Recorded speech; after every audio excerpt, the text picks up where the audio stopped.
ഇന്ത്യയിൽ 350-ലധികം പാമ്പുകളുണ്ട്. കേരളത്തിൽ 115-ലധികം പാമ്പുകളെ കണ്ടെത്തിയിട്ടുണ്ട്. കഴിഞ്ഞ കുറേ വർഷങ്ങളായിട്ട് കുറേയേറെ പുതിയ സ്പീഷീസുകൾ ശാസ്ത്രലോകം കണ്ടെത്തിയിട്ടുണ്ട്. എനിക്കൊന്ന് 2-3 വർഷത്തിനിടെ കുറേയേറെ പാമ്പുകളെ ശാസ്ത്രലോകം കണ്ടെത്തിയിട്ടുണ്ട് ഇന്ത്യയിൽ തന്നെ. പക്ഷേ 10-100 വർഷമായിട്ട് ഇതുവരെ കാണാതിരിക്കുന്ന കുറേ പാമ്പുകളുണ്ട്. ബ്രിട്ടീഷുകാർ കണ്ടെത്തിയതിന് ശേഷം 100-140 വർഷമായിട്ട് കാണാതിരിക്കുന്ന അപൂർവമായ ചില പാമ്പുകളൊക്കെ ഉണ്ട്. അങ്ങനെ 2 പാമ്പുകളെക്കുറിച്ചുള്ള കഥയാണ് ഇന്ന് ഞാൻ പറയാൻ പോകുന്നത്. ഹലോ എവരിവൺ, എൻ്റെ പേര് ഡേവിഡ് രാജു. ഇന്ന് ഞാൻ കാട്ടിലെ കഥ പറയാൻ ഉദ്ദേശിക്കുന്നത് അത്യപൂർവമായിട്ട് ഞങ്ങൾ റീഡിസ്കവർ ചെയ്ത 2 അപൂർവമായിട്ടുള്ള പാമ്പുകളെക്കുറിച്ചാണ്. കവചവാലൻ പാമ്പുകൾ. നമുക്കറിയാം, കേരളത്തിൽ കുറേയേറെ പാമ്പുകളുണ്ട്. 115-ലധികം പാമ്പുകളെ കേരളത്തിൽ നിന്ന് കണ്ടെത്തിയിട്ടുണ്ട്. എല്ലാവർക്കും അറിയാവുന്ന പാമ്പുകളാണ് ചേര, മൂർഖൻ, അണലി, അല്ലെങ്കിൽ വെള്ളിക്കെട്ടൻ, പലതരത്തിലുള്ള പാമ്പുകളുണ്ട്. പക്ഷെ ഇതിലൊന്നും പെടാത്തൊരു പ്രത്യേകതരം ഫാമിലി പാമ്പുകളുണ്ട്.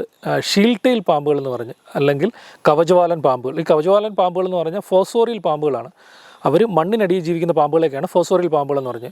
മണ്ണിനടിയിൽ ജീവിച്ചിട്ട് നല്ല മഴയുള്ള സമയത്ത് വെളി വരികയും ആ സമയത്തൊക്കെയാണ് പലപ്പോഴും നമുക്ക് ഇതിനെ കാണാൻ പറ്റുന്നത്. ഏകദേശം 60-ലധികം സ്പീഷീസുകളുണ്ട്. കുറച്ച് സ്പീഷീസ് ശ്രീലങ്കയിലും കണ്ടെത്തിയിട്ടുണ്ട്. നമ്മുടെ പശ്ചിമഘട്ടത്തിലാണ് ഏറ്റവും കൂടുതൽ ഈ ഷീൽഡ് ടെയിലിനെ കൂടുതലായിട്ട് കാണാൻ പറ്റുന്നത്. ഷീൽഡ് ടെയിലുകളുടെ ഒരു പ്രത്യേകത എന്ന് പറഞ്ഞാൽ, ഞാൻ ഓൾറെഡി പറഞ്ഞല്ലോ, ഇത് ഒരു ഫോസോറിയൽ പാമ്പാണ്. മണ്ണിനടിയിൽ ജീവിക്കുന്ന വിഷമില്ലാത്ത പാമ്പാണ്. നോൺ വെനമസ് ആയിട്ടുള്ള പാമ്പുകളാണ്. നല്ല മഴയുള്ള സമയത്താണ് ഇതുങ്ങളെല്ലാം വെളിയിൽ വരുന്നത്. ഇപ്പോൾ ഇവർക്ക് ഷീൽഡ് ടെയിൽ എന്ന് പറയാൻ കാര്യം തന്നെ അതിൻ്റെ ടെയിലിൻ്റെ പ്രത്യേകത, അതിൻ്റെ വാലിന് ഭയങ്കര പ്രത്യേകതയുണ്ട്. ചില ഷീൽഡ് ടെയിലിനൊക്കെ പലതരം ജനുസിലുള്ള, എനിക്ക് 6-7 ജനുസിലുള്ള പാമ്പുകളുണ്ട് ഷീൽഡ് ടെയിൽസ്. അവരുടെയൊക്കെ ചിലതിൻ്റെയൊക്കെ വാല് നല്ല കട്ടായിട്ടിരിക്കുന്നുണ്ട്. ചില നല്ല റൗണ്ട് ഷേപ്പിലുള്ള വാലുകളുണ്ട്. ചിലതൊക്കെ നല്ല പോയിൻറ്റഡ് ആയിട്ടുള്ള വാലുകളൊക്കെ ഉണ്ട്. ഇതിൻ്റെയൊക്കെ പ്രത്യേകത എന്ന് പറഞ്ഞു കഴിഞ്ഞാൽ, ഇതിൻ്റെ വാല് കണ്ടു കഴിഞ്ഞാൽ ഇതിൻ്റെ തല പോലെ ഇരിക്കും. തല കണ്ടാൽ വാല് പോലെ ഇരിക്കും. അതാണ് ഈ ഷീൽഡ് ടെയിൽസിൻ്റെയൊക്കെ പ്രത്യേകത. ഇവർ നല്ല മഴയുള്ള സമയത്ത് വെളി വരുമ്പോഴത്തേക്കിനും നമുക്ക് കാണാം, ചിലപ്പോൾ പശ്ചിമഘട്ടത്തുള്ള കാട്ടിലൂടെയൊക്കെ സഞ്ചരിക്കുന്ന സമയത്ത് ഈ ഷീൽഡ് ടെയിൽസൊക്കെ ഇതിൽ റോഡിൽ കൂടെയൊക്കെ നടക്കുന്നത് കാണാം. ഷീൽഡ് ടെയിൽസ് പോകുന്ന സമയത്ത് ഈ കുറേയേറെ പക്ഷികൾ ഇതിനെ പിടിക്കാറുണ്ട്. കാരണം വിഷമില്ലാത്ത പാമ്പായിരിക്കുന്നതുകൊണ്ട് ഈ പക്ഷികൾ വന്നിട്ട് ഈ പാമ്പിനെ കൊത്തി തിന്നാറുണ്ട്. ആദ്യം അവർ ചെയ്യുന്നത് ഇതിനെ കൊല്ലാനായിട്ട് ശ്രമിക്കും. അപ്പോൾ ഈ ഷീൽഡ് ടെയിലിനൊരു ഡിഫൻസ് മെക്കാനിസം ഉണ്ട്. എന്ന് പറഞ്ഞാൽ ഷീൽഡ് ടെയിൽ ഇങ്ങനെ ഒരു കോയിൽ ചെയ്തിട്ട് അതിൻ്റെ തല അതിൻ്റെ അകത്തും വാല് വെളിയിലും ഇരിക്കും. വാലിൻ്റെ പ്രത്യേകത എന്താ? വാലിലൊരു ഷീൽഡുണ്ട്. ആ ഷീൽഡ് നല്ല സ്ട്രോങ് ആയിട്ടുള്ള ഷീൽഡാണ്. അതിങ്ങനെ പക്ഷികളൊന്നും കൊത്തിയാലൊന്നും പൊട്ടിപ്പോകുന്ന രീതിയിലുള്ള ഇതല്ല. എന്ന് പറഞ്ഞാൽ അവർക്ക് കൊത്തിയാലൊന്നും പെനിട്രേറ്റ് ചെയ്യാൻ പറ്റില്ല ഈ ഷീൽഡ്. അപ്പം ഈ പാമ്പുകളൊക്കെ വെളിയിൽ വരുന്ന ഈ പക്ഷികൾ അറ്റാക്ക് ചെയ്യുന്ന സമയത്ത് ഇവരുടെ വാല് വെളിയിലും ഹെഡ് അകത്തുമായിരിക്കും. അപ്പോൾ കുറേ നേരം അവർ സ്പെൻഡ് ചെയ്തിട്ട് ഇതിനെ ഷീൽഡിനെ പെനിട്രേറ്റ് ചെയ്യാൻ നോക്കിക്കഴിഞ്ഞിട്ട് അവർ പക്ഷികൾ ടൈം വേസ്റ്റ് ചെയ്യുന്നതാണ്. അപ്പോൾ വേസ്റ്റ് ചെയ്യുന്ന സമയം കൊണ്ട് ഈ പക്ഷികൾ ഇതിനെ അബാൻഡൻ ചെയ്തിട്ട് അവർ പോവും. പിന്നെ അടുത്ത പ്രാവശ്യം ഈ ഷീൽഡ് ടെയിലിനെ കാണുന്ന സമയത്ത് ഈ പാമ്പുകളെ ഒന്നും കൊത്താറില്ല. ഈ ഷീൽഡ് ടെയിലുകളെ നമ്മുടെ നാട്ടിൽ കവചവാലൻ എന്ന് പറയാറുണ്ട്, ചിലർ ഇരുതല മൂരി എന്നൊക്കെ പറയാറുണ്ട്. അടുത്ത പ്രാവശ്യം ഇനി നിങ്ങൾ കാണുമ്പോഴത്തേക്കിന് ഇത് ശ്രദ്ധിക്കുക. 2014 ഞാനൊരു ട്രിപ്പ് ചെയ്തിരുന്നു കുതിരമുക്ക് എന്ന് പറഞ്ഞൊരു കാട്ടിലോട്ട്. കുതിരമുക്കിൻ്റെ പ്രത്യേകത എന്ന് പറഞ്ഞു കഴിഞ്ഞാൽ, ഇന്ത്യയിലെ തന്നെ ഏറ്റവും ബ്യൂട്ടിഫുൾ ആയിട്ടുള്ള കാടുകളിലൊന്നാണ്. ഹൈ ആൾട്ടിറ്റ്യൂഡ് ഗ്രാസ് ലാൻഡ്സ് ഉണ്ട്, ഷോല ഫോറസ്റ്റ് ഉണ്ട്.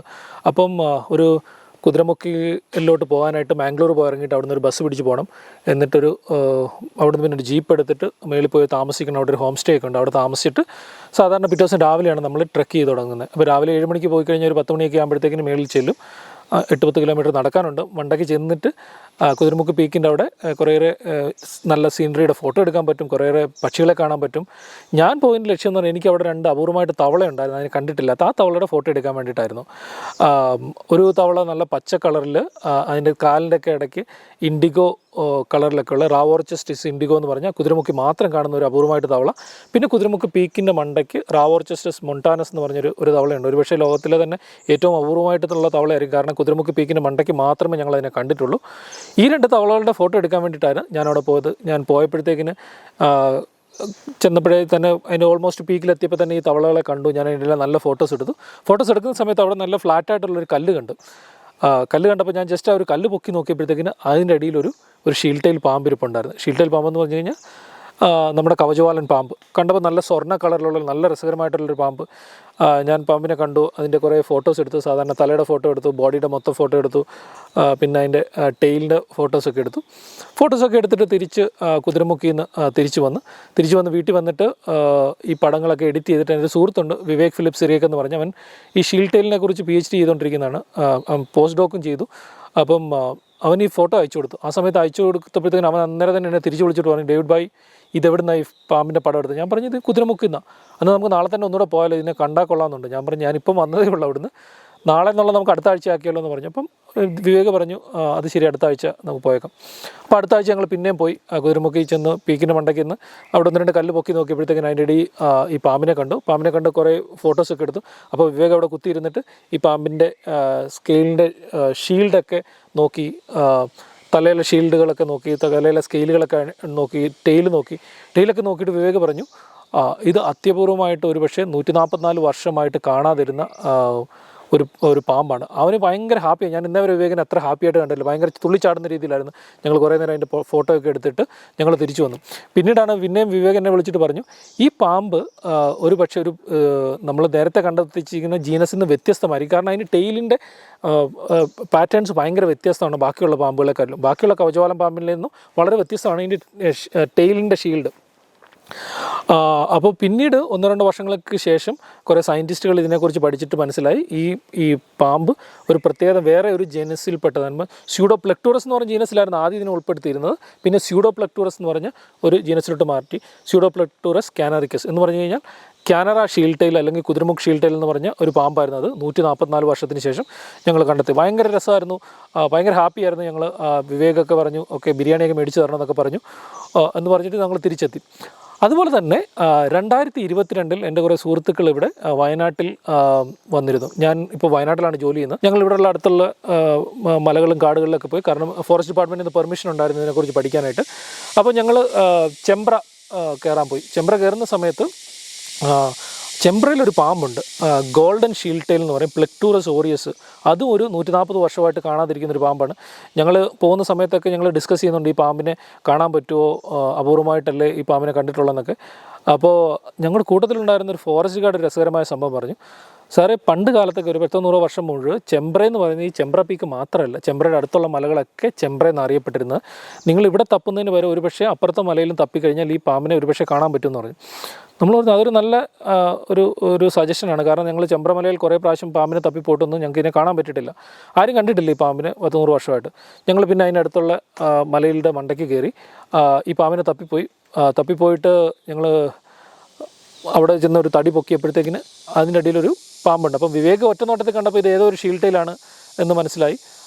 അപ്പോൾ ഈ അപൂർവമായിട്ടുള്ള ഗോൾഡൻ ഷീൽഡ് ടെയിലാണെന്ന് മനസ്സിലായില്ല. അവൻ ഇങ്ങനെ എടുത്ത് പാമ്പിനെ നോക്കി.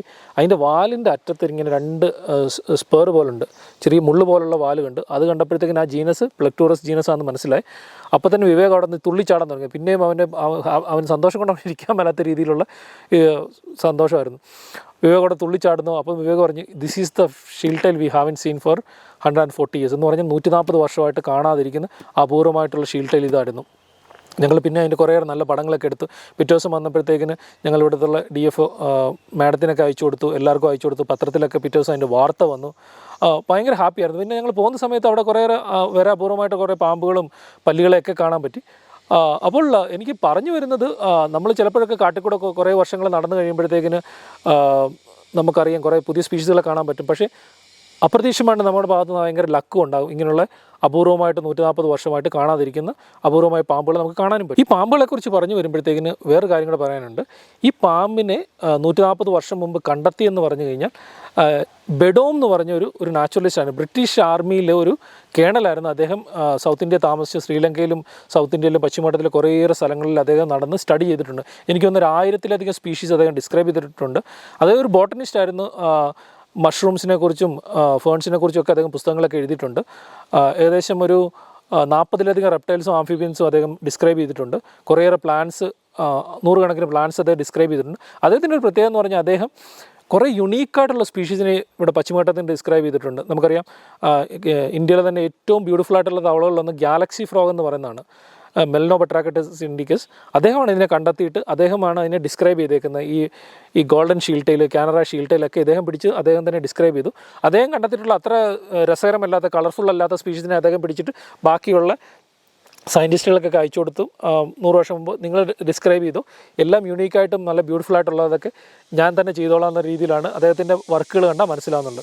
അപ്പോൾ അദ്ദേഹമാണ് ഇതിനെ മൊത്തം കണ്ടെത്തിയിട്ടുള്ളത്. വളരെ യുണീക്കായിട്ടുള്ളൊരു പാമ്പുകളൊക്കെ ആയിരുന്നു അദ്ദേഹം കണ്ടെത്തിയത്. അതുകൊണ്ട് ഞങ്ങൾ ഞങ്ങളുടെ ടീം ഒരു പുതിയൊരു തവളയെ കണ്ടുപിടിച്ചപ്പോഴത്തേക്കിന് അദ്ദേഹത്തിൻ്റെ പേര് ഞങ്ങളൊരു ജീനസ് ബെഡോമിക്സാലസ് എന്ന് പറഞ്ഞൊരു ജീനസ് തവള ഞങ്ങൾ ഡിസ്ക്രൈബ് ചെയ്തിട്ടുണ്ട്. 60-ലധികം കവചവാലൻ പാമ്പുകൾ, ഷീൽഡ് ടൈൽ പാമ്പുകളെ കണ്ടെത്തിയിട്ടുണ്ട്. ഇനിയും കുറേ പുതിയ സ്പീഷീസുകൾ സയൻറ്റിസ്റ്റുകൾ ഡിസ്ക്രൈബ് ചെയ്യുന്നുണ്ട്. നിങ്ങൾക്കൊരു കാര്യം ചെയ്യാൻ പറ്റുന്നത്, ഹെൽപ്പ് ചെയ്യാൻ പറ്റുന്നത്, നാട്ടിൻപുറത്തൂടെ നിങ്ങൾ നടക്കുന്ന സമയത്ത്, പ്രത്യേകിച്ച് മഴയുള്ള സമയത്തൊക്കെ ഈ പാമ്പുകളൊക്കെ വെളിയിൽ വരാറുണ്ട്. ഷീൽഡ് ടൈൽ പാമ്പുകൾ കാട്ടിൽ പോകുന്നവരാണെങ്കിൽ കാട്ടിൽ പോകുന്ന സമയത്ത് ഈ ഷീൽഡ് ടൈലിനെ കാണാറുണ്ട്. നിങ്ങൾ കാണുന്ന സമയത്ത് അതിൻ്റെ നല്ല ഫോട്ടോസ് എടുക്കാൻ ശ്രമിക്കുക. മൊബൈൽ കൊണ്ടാണെങ്കിലും ക്യാമറ ഉണ്ടെങ്കിൽ അതുകൊണ്ട് ഫോട്ടോസ് എടുക്കുക. ഇതൊക്കെ ഇന്ത്യൻ ബയോഡൈവേഴ്സിറ്റി പോർട്ടൽ എന്ന് പറഞ്ഞൊരു വെബ്സൈറ്റ് ഉണ്ട്. അതിൻ്റെ അകത്ത് ഷീൽഡ് ടൈൽ മാപ്പിംഗ് എന്ന് പറഞ്ഞൊരു പ്രോജക്റ്റ് ഉണ്ട്. അതിൻ്റെ അകത്ത് അപ്ലോഡ് ചെയ്ത് കഴിഞ്ഞാൽ അതിൻ്റെ അകത്ത് കുറേയേറെ എക്സ്പേർട്സ് ഉണ്ട്. അവർ പറഞ്ഞു തരുന്നത് ഏത് സ്പീഷീസാണ്. അപ്പോൾ ഈ ഷീൽഡ് ടൈൽ മാപ്പിങ്ങിൻ്റെ നമുക്ക് ഇതിൻ്റെ ഡിസ്ട്രിബ്യൂഷനൊക്കെ നമുക്ക് കൃത്യമായിട്ട് മനസ്സിലാക്കുവാനും സാധിക്കും.